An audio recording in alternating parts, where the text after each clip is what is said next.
sitting here along with the British delegation, and he does a lot of open data research, and he's going to share the current status of open data in China.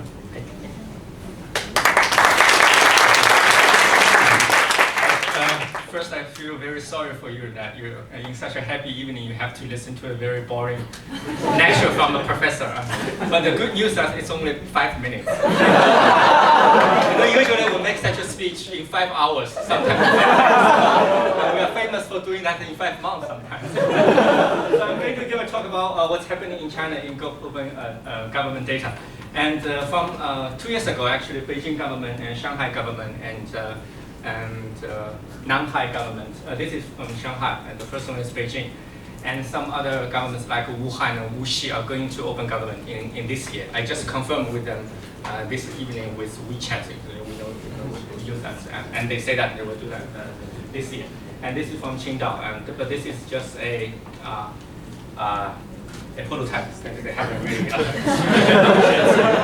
So I get it from them.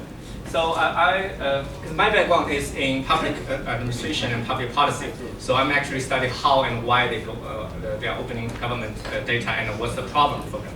So today I would like to share with you some of their challenges and concerns, why they, what kind of problem they have. So although we've already seen some government has open data, but now the problem is that only few cities doing this and the low quantity and low value and very low machine readability. And in Shanghai, they only open about 500 data sets. That's really low. So we ask them what's the problem, and first we ask them what's the drivers, because I have some interviews with them.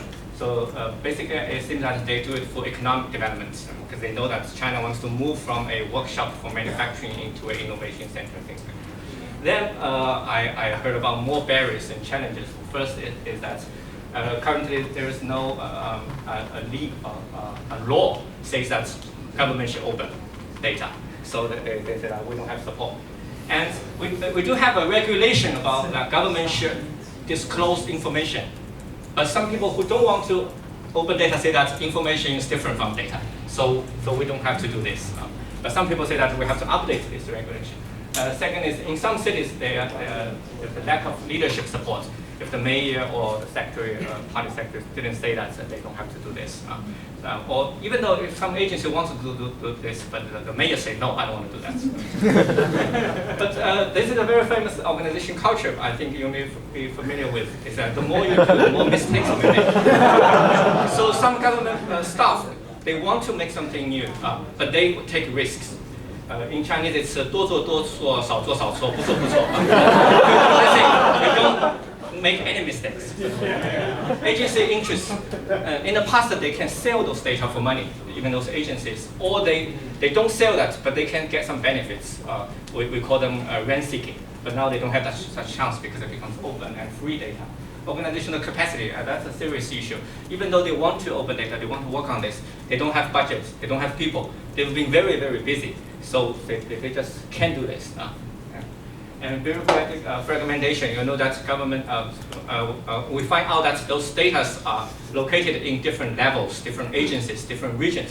So it's really a big task to consolidate them together and put them into a platform. It takes a long time for them to do that. Data availability, they just say that what you need, we don't have what you need. Because we never collect such data. We know that's very useful, but we don't even have that. But then we find out that they just don't know they have those data. But it's somewhere.